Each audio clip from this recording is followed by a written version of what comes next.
The Holy Spirit helps us forgive things which we thought were ever possible.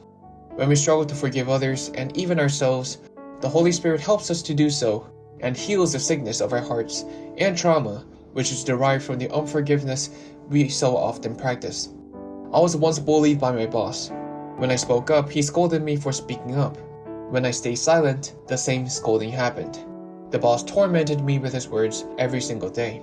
When I suffered from a herniated disc and couldn't move a single inch, around a week after the incidents, my boss told me to come back to work, telling me to overcome the pain through my dedication. Even though I couldn't walk, I had to go to work and hear the scolding and the verbal abuse again. At that point, I was starting to lose it.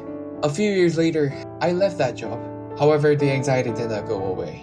It felt as though I was in that pressuring situation from the previous job. Soon, I realized that I had a panic disorder. Even though the situation was over, I just couldn't forgive that person or myself for not breaking free from the trauma of the past. I suffered from chest pain and respiratory disorders. When I went to the hospital to check, all that came back was a diagnosis telling me to relieve this stress somehow. As time passed, it became even harder to breathe. And one day, I felt pain in my heart with such a magnitude that I fell to the ground. I thought to myself that this could be the death of me. But then, all changed when the Holy Spirit came to me and said, "My beloved child, I want you to forgive him for your own sake." You ask yourself, how can I forgive that person? Are mere words enough? And say, it's just impossible. But the moment when you say that you forgive that person, I will touch your heart and I will make it happen. All you have to do is say that you forgive. Although I was in doubt, I spoke out and said, "Lord, I forgive that person. Please come to me and help me." And at that moment, the hefty stone of anger and anxiety that had been pressuring my heart just suddenly vanished.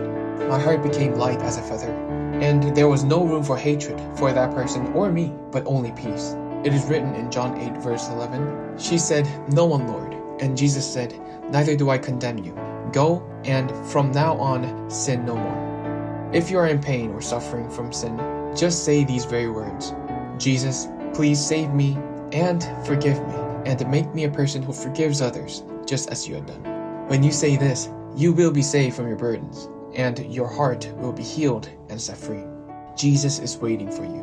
When you're emotionally wounded, when you cannot forgive others, or even yourself, I ask you to call upon Jesus and receive him and the salvation that saves your heart from pain and unrighteousness. I pray that we will meet in heaven.